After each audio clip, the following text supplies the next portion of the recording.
Hi hello welcome back to my channel talk is by Jam. അപ്പം ഇന്നത്തെ പ്രൊമോയിൽ ഏഷ്യാനെറ്റ് പ്രൊമോയിൽ ഇറ്റ്സ് ക്ലിയർലി റിട്ടൺ ആസ് ഷാനവാസിൻ്റെ ഫ്രണ്ട്ഷിപ്പ് കാർഡ് അനീഷ് വലിച്ചു കയറിയോ എന്നതാണ് ചോദ്യം. But the thing is that live കണ്ട അനുസരിച്ച് it is not like that. ശരിക്കും പറഞ്ഞാൽ ഷാനവാസാണ് അനീഷിൻ്റെ വാദങ്ങളെ പൊളിച്ചടുക്കിയിട്ടുണ്ടായിരുന്നത്.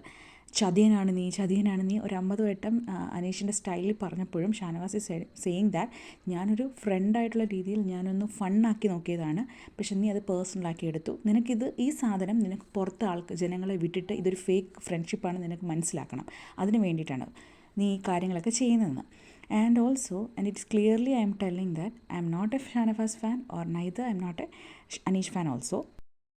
പക്ഷേ ഇന്നലത്തെ മോർണിംഗ് ടാസ്കിലും പിന്നെ എല്ലാവരുടെ വായിൽ നിന്നും വന്നു, എന്താ പറയുക, അനീഷിന് ഇപ്പോൾ ഒരു ഫ്രണ്ടുണ്ട്, ഇപ്പോൾ കൂട്ടമായിട്ടാണ് കളിക്കുന്നത്, ഒറ്റയാനല്ല എന്നൊക്കെ പറഞ്ഞതിൻ്റെ ഇത് ഉള്ളിൽ അനീഷിൻ്റെ കിടപ്പുള്ളത് കൊണ്ട് എങ്ങനെയെങ്കിലും ഒരു ഫ്രണ്ട്ഷിപ്പ് അവസാനിപ്പിക്കാൻ വേണ്ടിയിട്ട് അനീഷ് കാത്തിരിക്കുന്ന പോലെയാണ് എനിക്ക് ഫീൽ ചെയ്തത്. പേഴ്സണലി ഈ കോംബോ കാണാൻ എനിക്കിഷ്ടമായിരുന്നു. എനിവേ നമുക്ക് നോക്കാം എന്താ സംഭവിക്കുന്നതെന്ന്. അപ്പോൾ എൻ്റെ ചാനൽ എല്ലാവരും സബ്സ്ക്രൈബ് ചെയ്ത് സപ്പോർട്ട് ചെയ്യണം. Okay, thank you, bye bye.